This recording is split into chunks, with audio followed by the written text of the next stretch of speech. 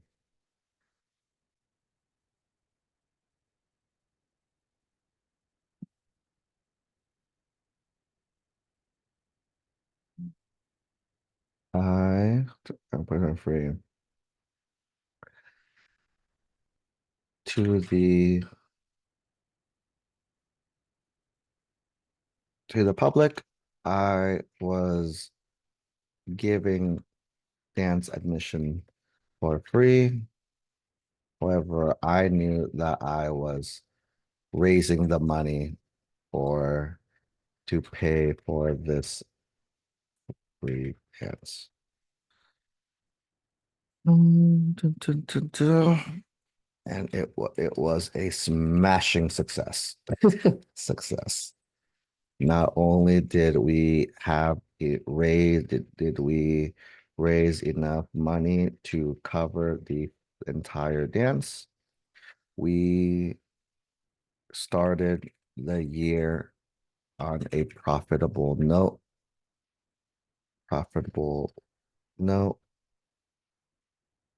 coming off of last year's deficit.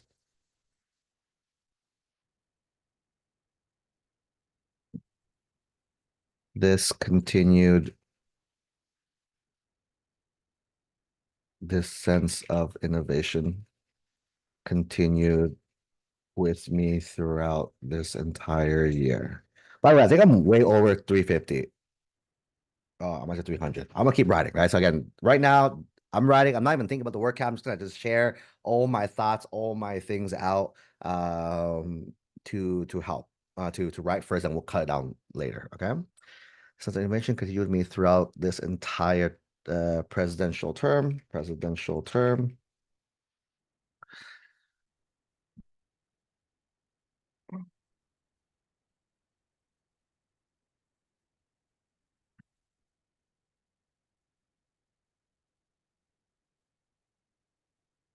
Sense of this thrill of innovation, this cornerstone, this pillar of innovation continue with me throughout this entire year.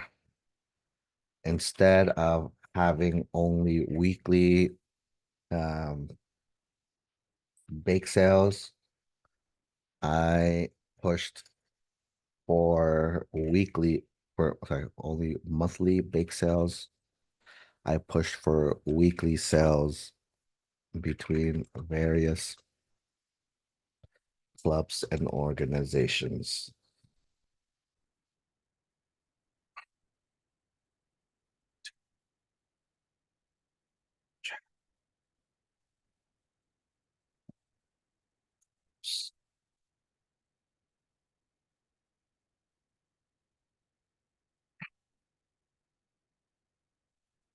With each pep rally and assembly, we changed up the entire model, changed up the entire script that the school has been.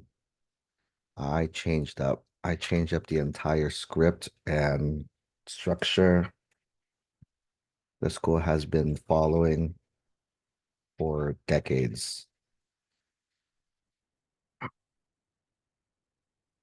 I questioned the status quo in every decision that I was able to take part in.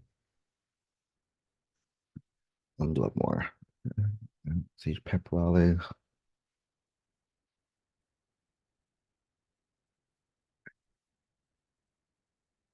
for a student representative on the school board.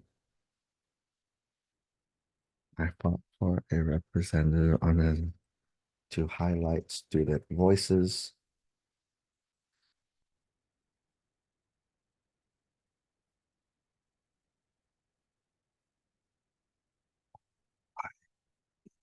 I even fought I even fought for our school to rename the class. It was originally named leadership, but I wanted our students to feel proud to be ASB members.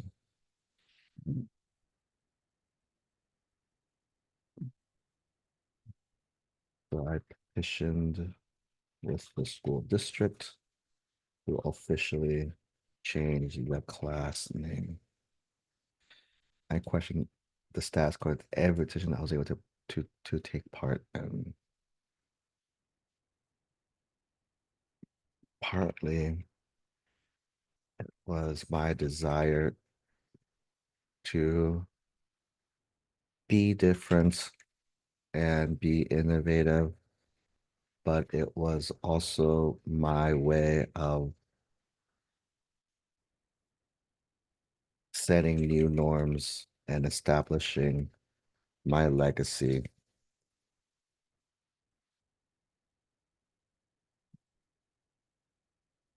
Why do I care about legacy? Mhm.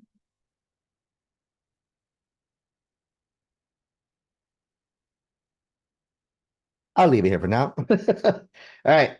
Prompt number one. Was that good? Anyone here who live was is that a decent prompt? 400 words. Not bad. Not bad for draft number one. All right. Next prompt. Everyone has this is a hard one for me. Creative side. How do you express it? Your creative side. Okay. I'm gonna talk about pro wrestling. All right. Ugh. All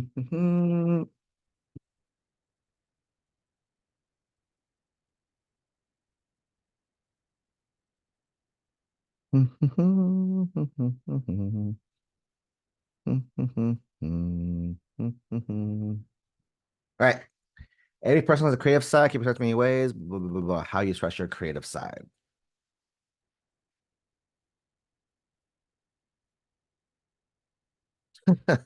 When I was 3 years old, I was watching grown men in their underwear wrestle each other with my grandmother. No,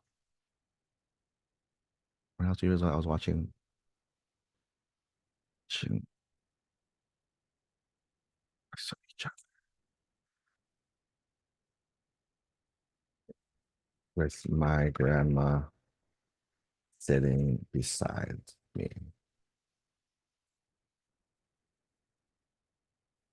I grew up a pro wrestling fan because I grew up a pro wrestling fan because I grew up a pro wrestling fan, always watching every weekly episodic, every weekly episode of WWE or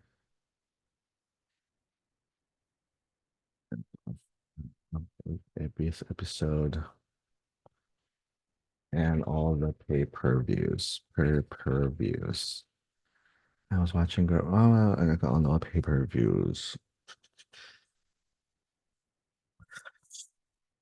It was quite a sight as well. My grandma would speak to me in Vietnamese,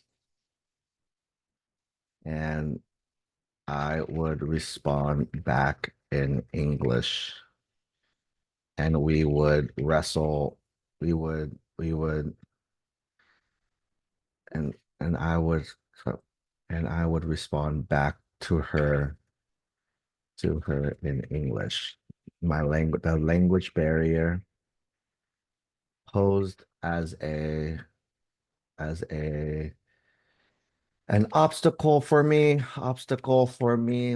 since my parents had me speak mainly in English so I could better assimilate with my with classmates from school and teachers from school, classmates and teachers from school, and teachers from school. Posed an obstacle since my Vietnamese skills were not and are still not good enough to carry a conversation.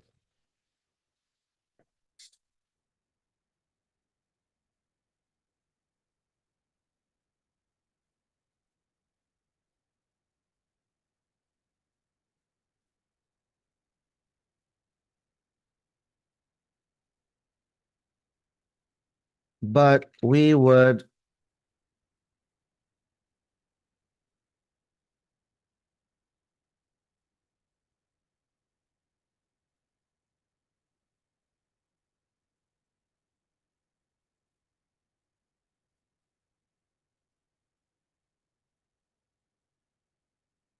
while others look at art or watch theater, I grew up a pro wrestling fan. This was my art. Um, Others looked at art or watched the art or watched theater. I grew up a pro wrestling fan. This was my art.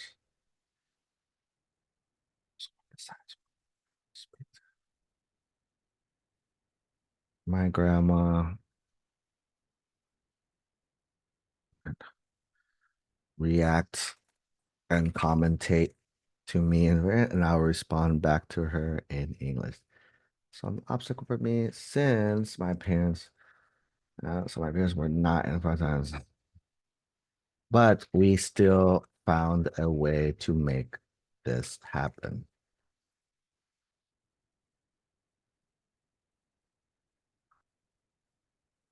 For example, well, no, I don't have an example.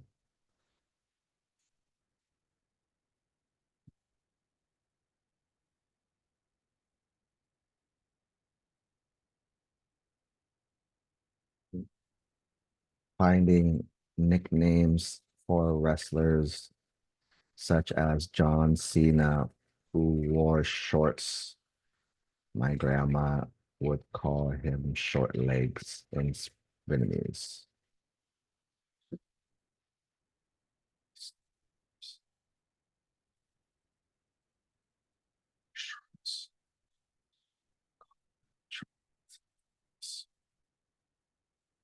But my fascination with pro wrestling, my fascination with pro wrestling would carry into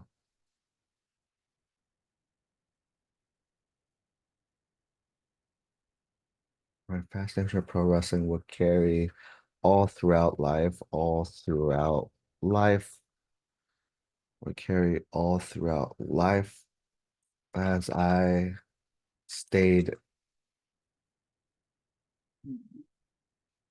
stayed up.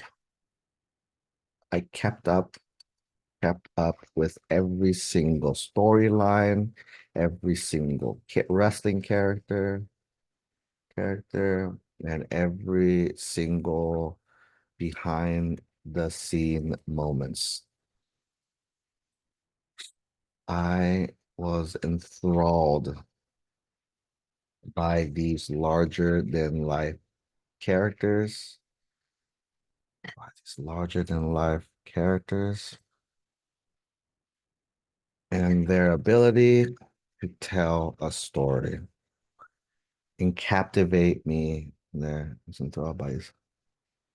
Perhaps it was because I didn't feel that I was larger than life. In fact, I grew up quite introverted and timid.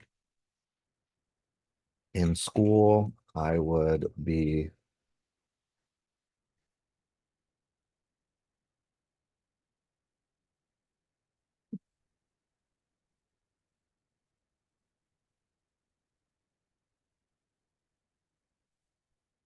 in fact, I grew up quite introverted and timid. In school, I would.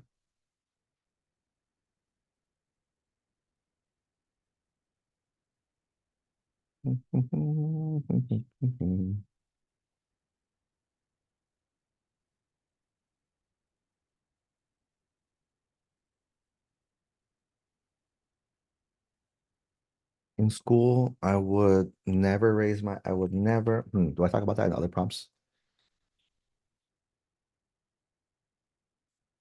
No. I would never raise my hands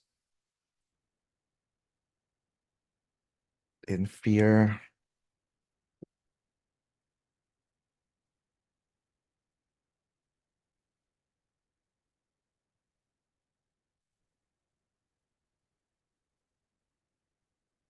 Fear something, right? Perhaps other, in sports, I tended to be the last one chosen in PE classes, which was true. That was really sad. As well too. It's why I tended to be the last one chosen in PE classes. Um,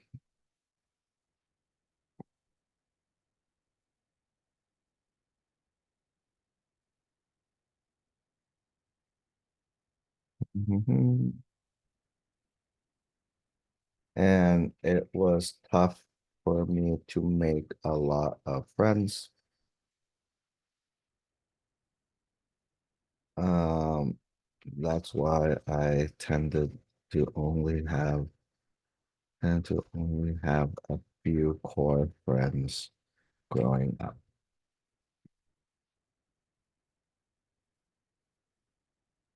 Everyone else was more of an acquaintance.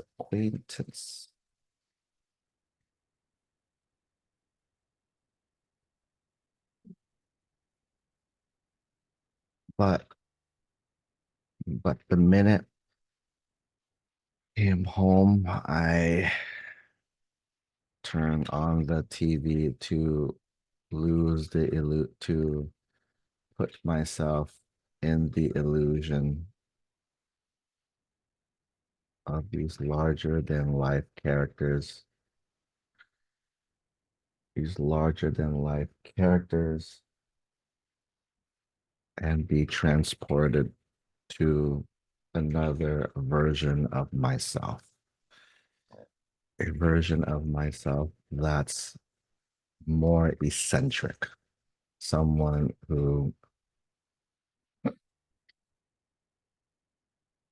who's loud and proud, loud and who's loud and something. That's more eccentric and was loud and confident, a version of myself that's more.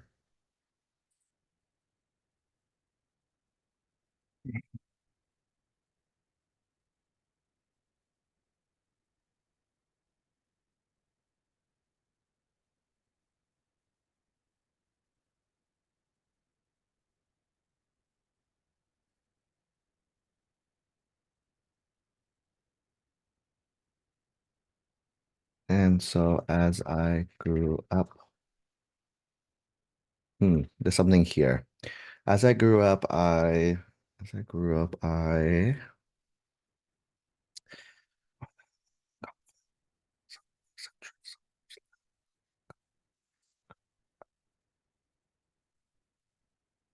hmm.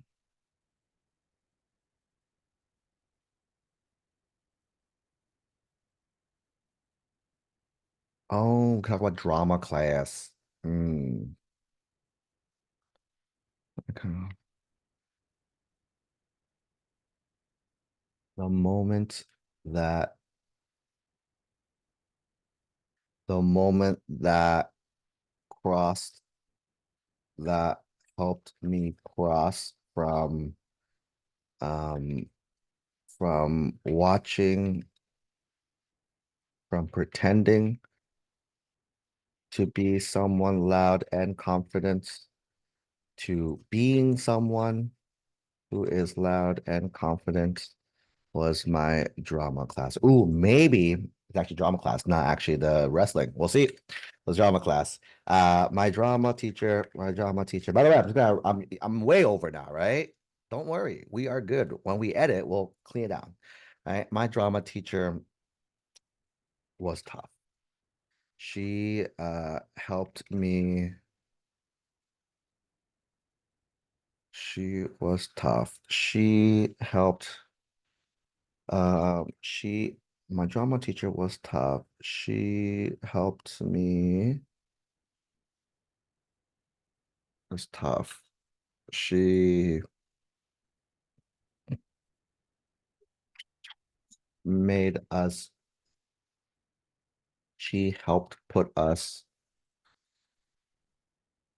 she put me in very uncomfortable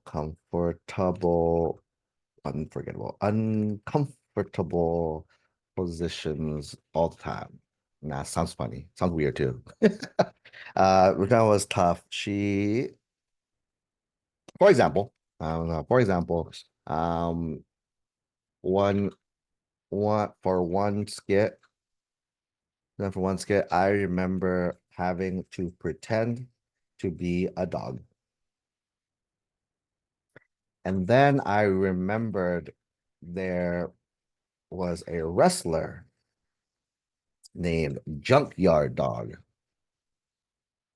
Junkyard Dog, y'all. Boom, rest in peace. Junkyard Dog.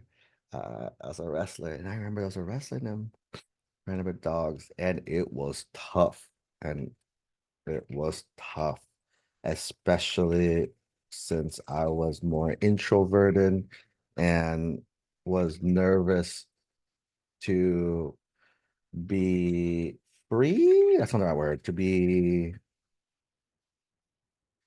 more, nervous to be more something, right?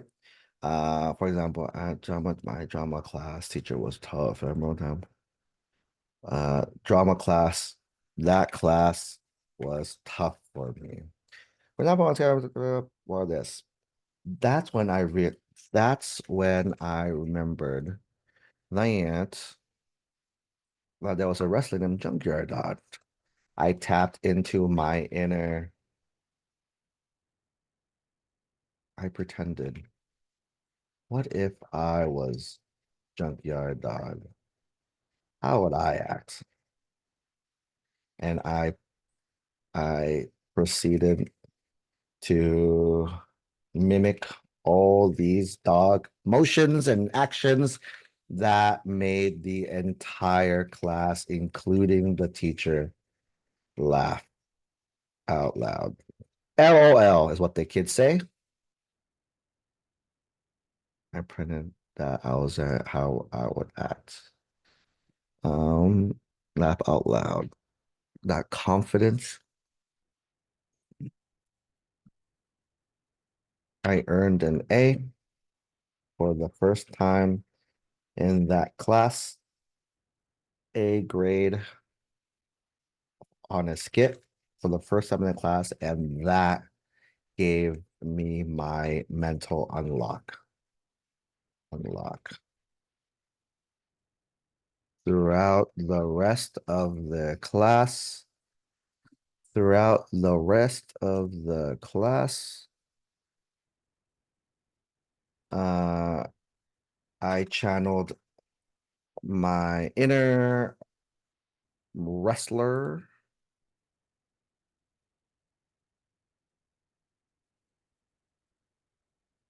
for most channel inner wrestler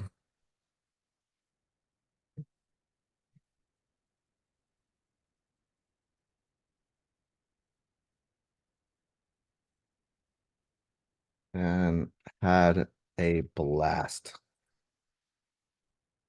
This newfound confidence allowed me to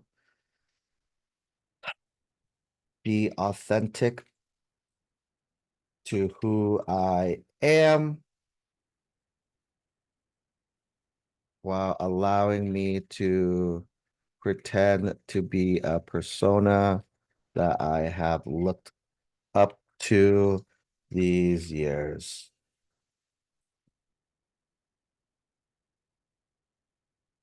Looked up to for many years. All right. I think this is a good one for rough draft number one. I was nervous, especially and there's says I was more introverted, so especially since I was more introverted, more timid, this was a tough challenge for me. All right, let's go. Boom. All right. All clears up, but the point is there. The point is there. All right. That's two down. Third one, describe an example. Every creative side. What would your greatest talent or skill is? I am doing okay-ish on time. I have 50, I'm in 15 minutes per prompt as well. Would this doc be available for us to reference? No, this is my PIQ, not your PIQ. Just kidding. We'll see. Coaching families, I'll probably drop it somewhere in some training so you guys can have it. We have some random visitors here this training as well too. So again, this is my story, right? So again, you shouldn't be writing my story. The whole goal of this training is to help you kind of see, hey, how does your brain work? How does the writing style look like? It's not that's it. But in terms of this, you shouldn't be let me have his up as I write. That's not how that should be, right? So again, I'm showing you how my brain thinks. So again, have that and kind of share that as well too. And I mean, next week, not this week, but next week, Coach Art's I'm gonna give him what I have, and he's gonna like clean it up for me, right? Edit it and fix it. So you'll see how this will become better with his feedback as well. Okay, so that's that. Next one, I got 30 minutes for two more prompts. Let's do this. Let's do this. 15 minutes. Let me. All right. Greatest town or skill. This is the explorers one.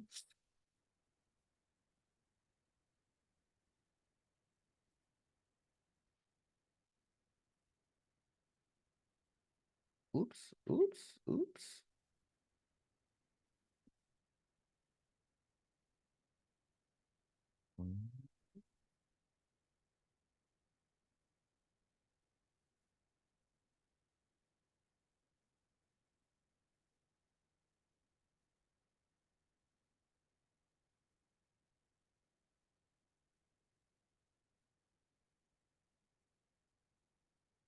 Hmm.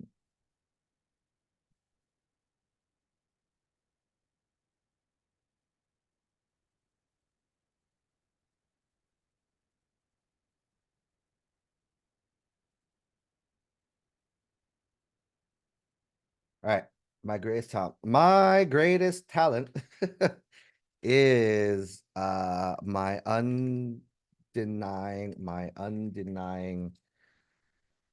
greatest talent is my undenying that's not a word. That's not a word. My relentless drive, determination. That's a again, determination um and refusal to quit.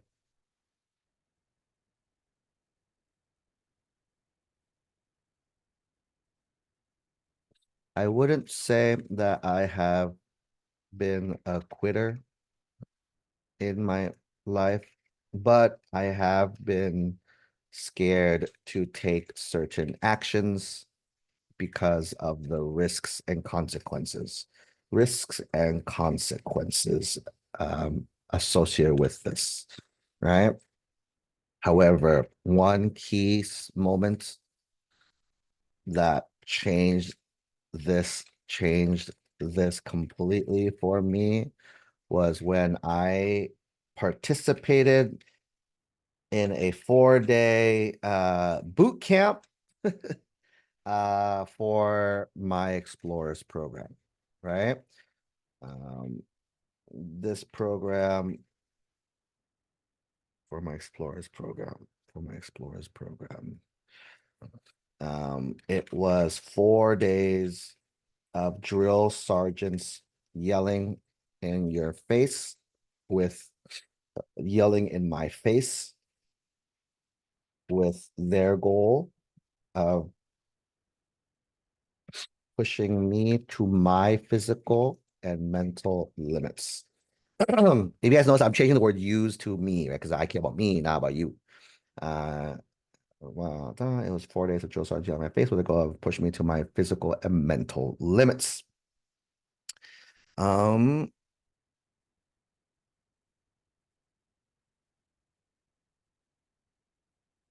I would,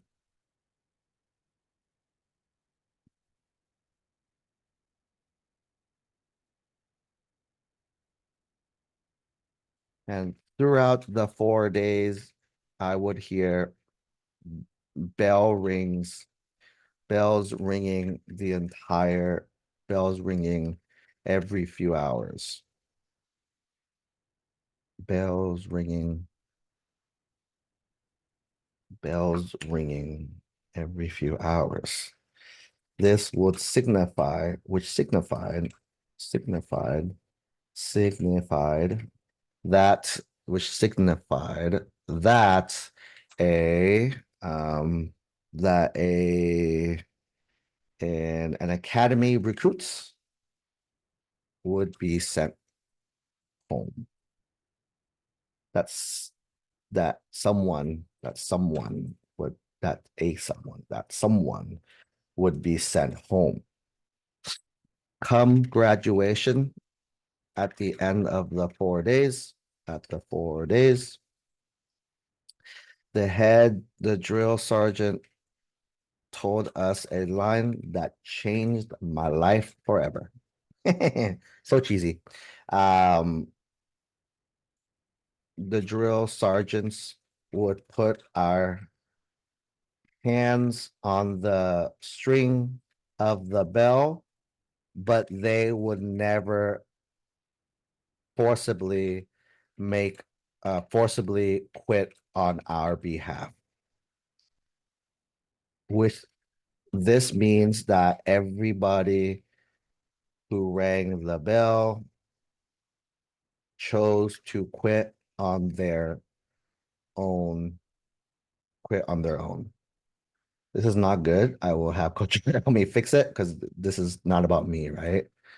So we would acknowledging it right away, right? My own. I realized.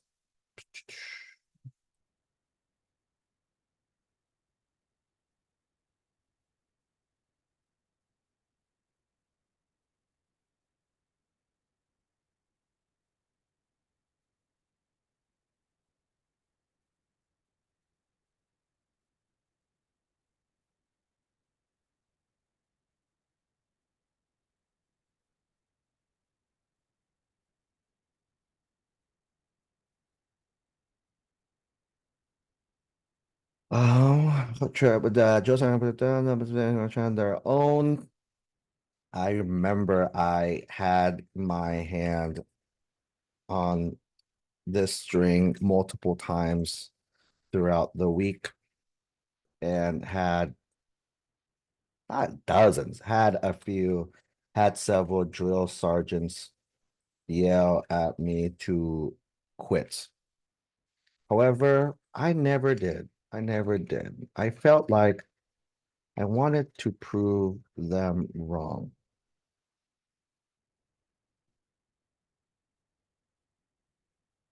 Prove them wrong. Growing up,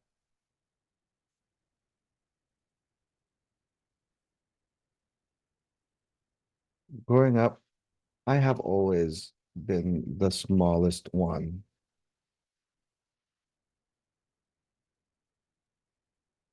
in my classes or in my group of friends. Um,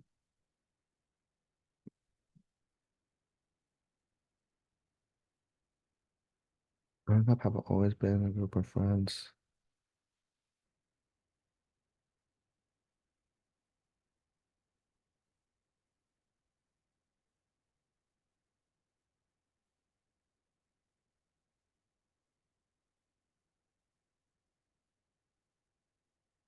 I always felt hopeless. Hmm.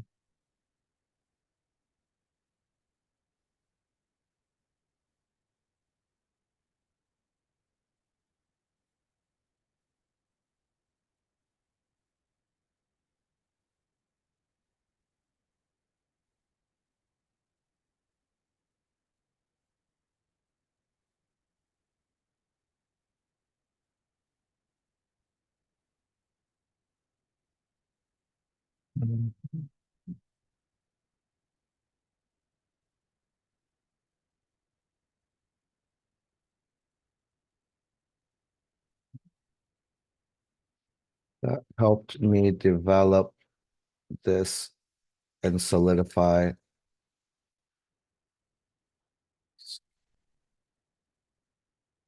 was when I couldn't afford it for my explorers program. Skill, it's talent. Some of it is talent. We have so I use this opportunity this week as an opportunity to prove to myself that I could do it. And I did.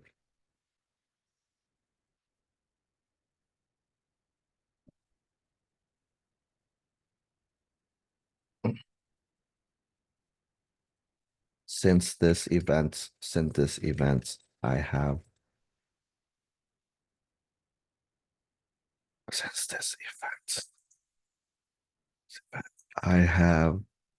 had I have had a newfound confidence. Oh man, writing a lot. Usually during our weekend events, we have like breaks. Now I'm like writing nonstop. Since our event, I've had newfound confidence. I had since this event, I have had a newfound confidence that was hidden inside me.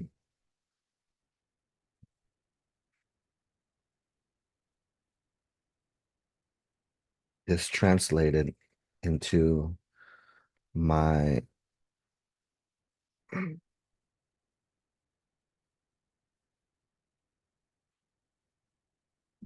I learned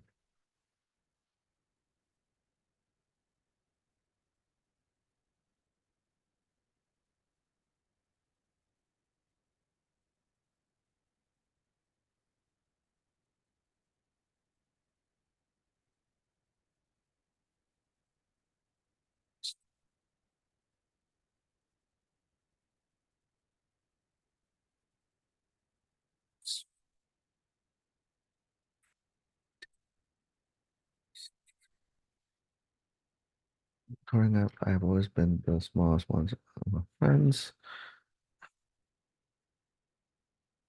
but I have to learn to.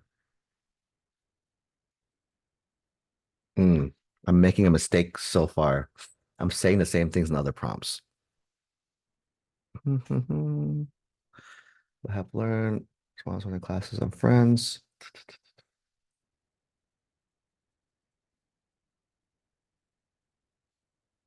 As a result, I have always relied.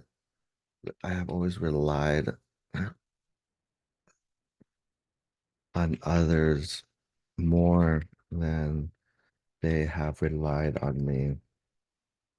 I have relied on myself. Others more than I relied on myself. I relied on my parents.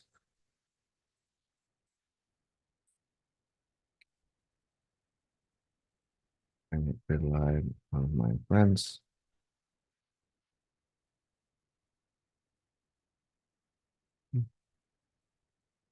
for example.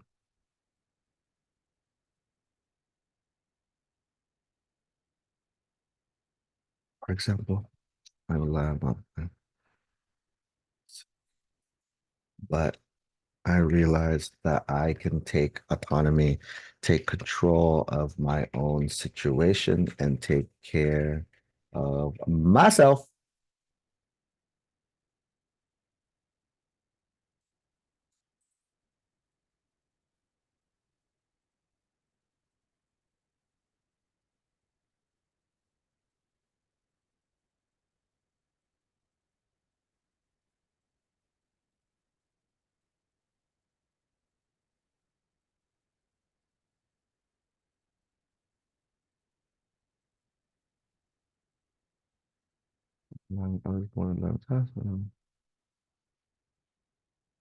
Hmm. I'm gonna bleed to the other prompts if I keep talking about this. I am gonna start on the other prompt and then see if I can come back to this one at the end. There's a part missing at the end here, but I'm double dipping to another prompt. That's the reason why. All right. New perspective. New perspective. Last one. Think about something that inspires you. Love it. Describe how you further this inside and outside my classroom. So, in terms of math, math, oops.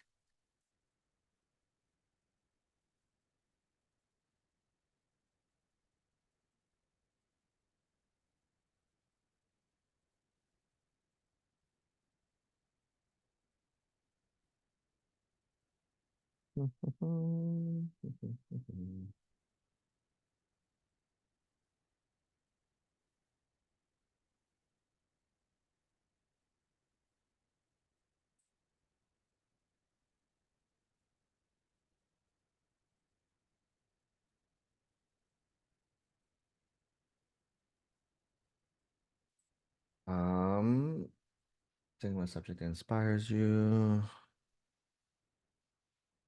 I grew up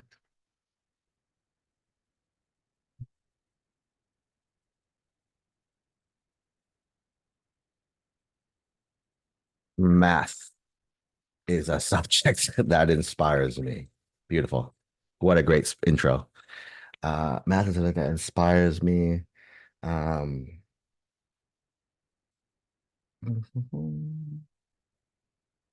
growing up, math has always been a subject that has come easy for me. I used to beat my third grade math teacher in time test competitions. I used to solve harder math problems during summer programs. So program, I haven't really hit a wall when it came to math. Yes.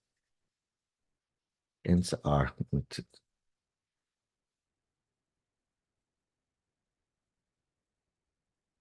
this has followed me into high school, followed me all throughout high school.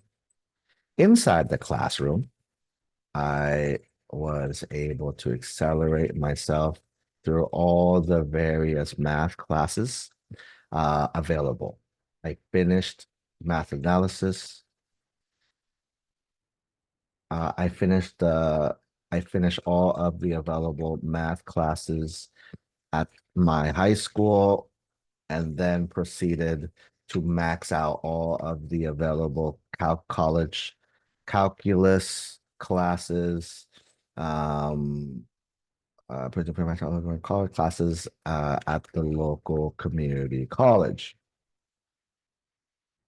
All the available college calculus classes, one, two, and three at the local community college. I skipped a lot, by the way, because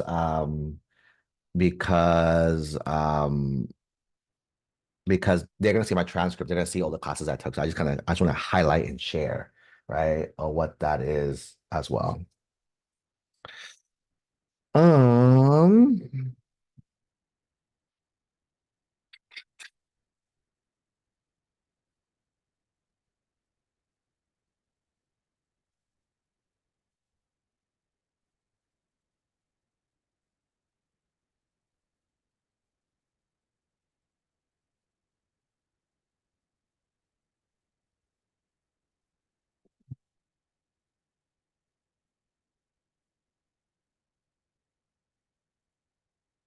However, I am most proud.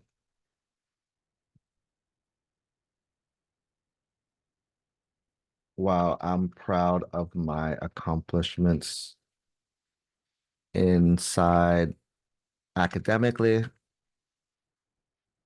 I felt I felt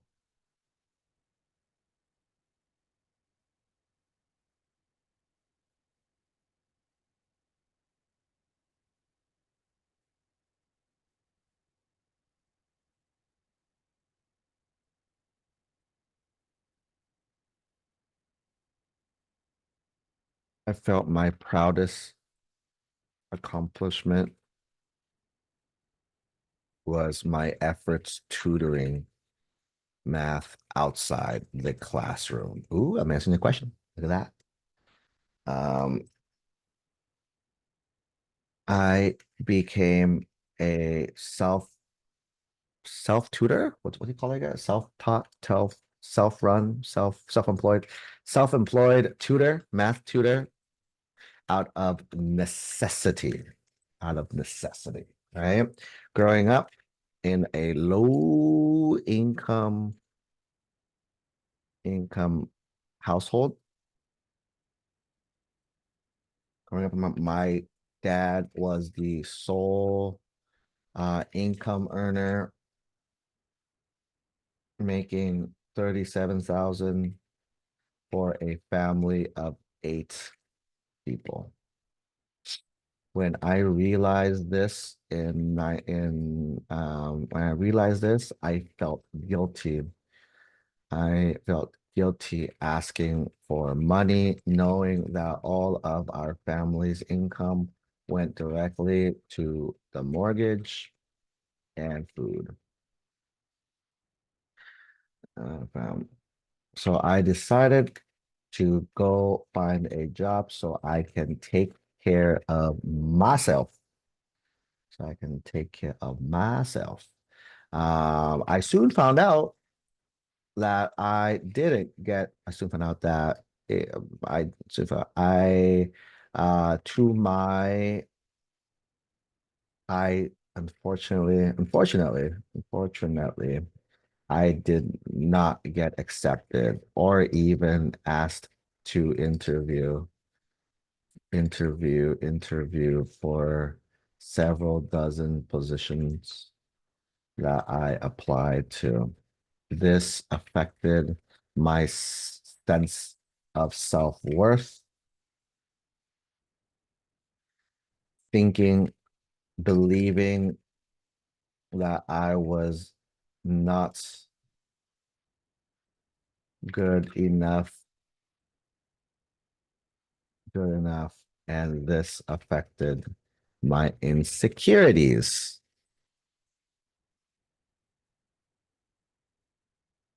Um,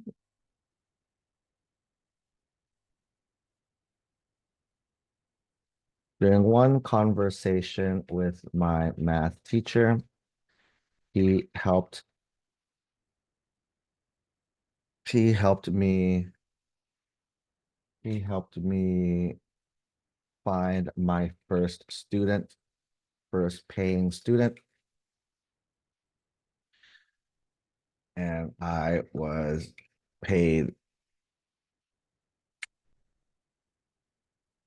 He helped me find my first paying students.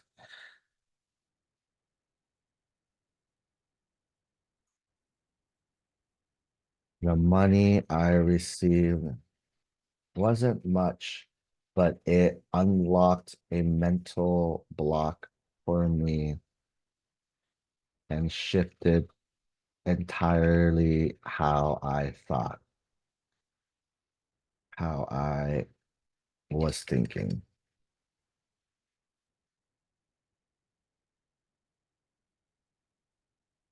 I started to claim ownership of I started to claim ownership of my situation and started to find ways to promote myself within as a self-run math tutor. self-employed math tutor. I began to, as a result, I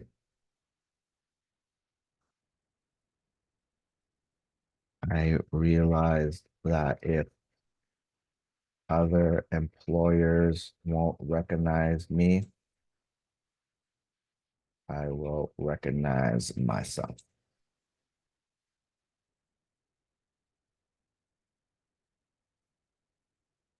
As a result, I put myself in a, as a result, I became the go-to tutor at my local community college, helping college students prepare for their math exams, which is actually pretty true, which is hilarious. Exams. I began to make more money and was in a position to help contribute to my family, to my family's.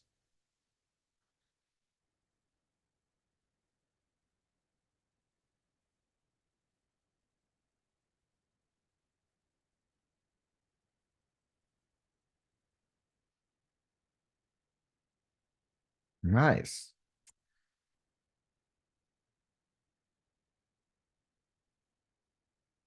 Cool.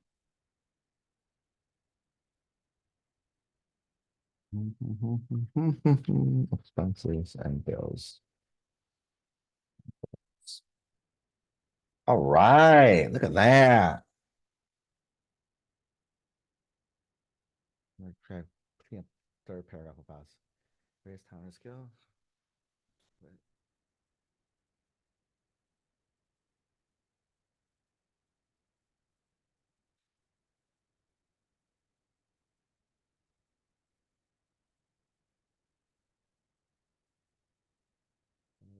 One key moments.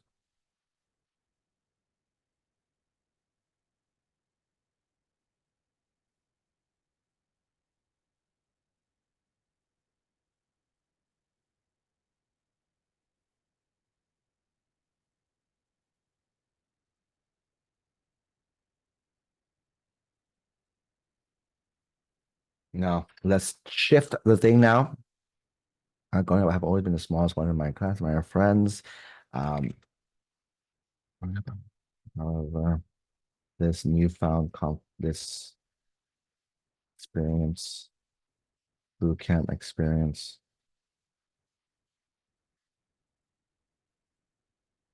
always felt inferior I've always felt inferior to others around me. How it allowed me to, that allowed me to take ownership, take ownership of my situation and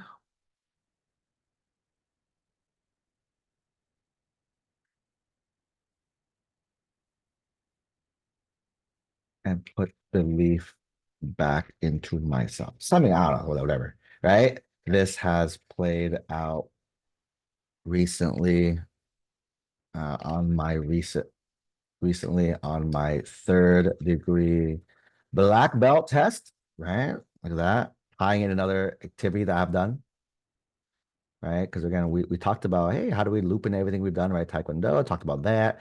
Haven't been collecting cards yet. We may talk about that. I might throw that in the tutoring one, right? Family, we talked about that. Doing wrong, we haven't talked about that yet, but we can talk about that as well. Oh, we kind of did there.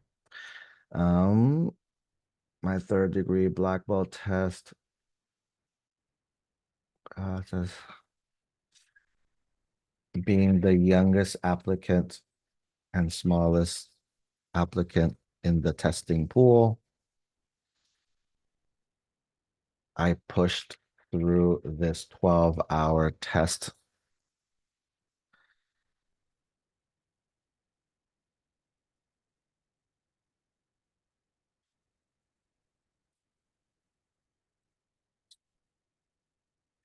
Ooh, look at that. I'm highlighting things from above. The most improved on this exam. Trying to hear my peers cheer me on. Empowering to hear my peers cheer me on and root for me.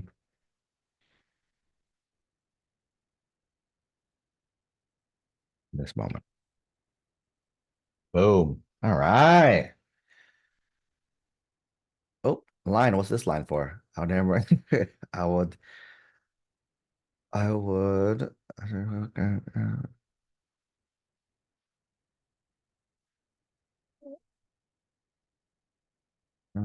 Timid.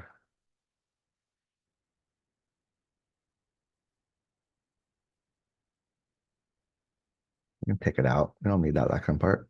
It's very long already. Okay. Cool. How was that? Did we learn about Coach Tony this whole time? Setting goals, love setting goals, learn about me, crushing every time. Dun dun dun dun dun dun dun. Um,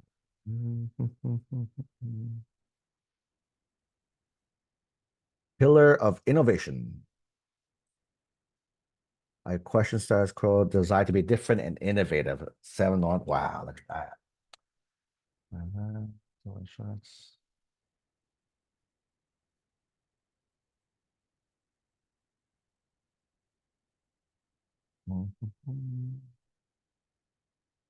Cool. These are my rough drafts. I haven't done this in a very long time. So this is kind of cool. So I have these are the rough drafts I do in terms of editing it now, right? In terms of editing and fixing it. Give you guys a little preview, right? Preview as well too. In terms of editing and fix it, now is the so what Coach Art calls it the dig deep factor, right? We go through each one, like what else is there missing about the student, about the person writing it. So we'll do that. We're actually doing this live. If you guys are gonna watch it, we're doing it live on the 10th, right? Tuesday, September 10th. September 10th. If you watch it in the future, the replay should be ready by then. But you'll see Coach Art go through all my stuff and give me feedback for every single thing that I've done. And I can go ahead and edit it to make it work great as well too after that. So then we're gonna do the dig deep, the so what factor. Then once that's done, we're gonna cut it down to the 350 word count. Was the next piece of it too, right? So basically that one's like, okay, go, how can you say it's faster? How you can say it easier? That's gonna be the next piece of it. But this is the initial first draft of the PIQs here. Okay. Hopefully that was helpful for folks. Hopefully you guys learned a thing or two when it came to that there. So yeah, that's pretty much my drafts at my PAQs. Thinking back to high school, Tony, these would be my things. So that's pretty much it for today. Thank you for everyone for people have been joining for a few hours now. Thank you, thank you. It's a blast. We will go ahead and have a part 2 of this training where Coach Art will take this and he will help me kind of pick it apart and break it down more detail on the 10th. So I'll see you guys back over there for that training. But it was fun hanging out with you guys. Have a great rest of your weekend.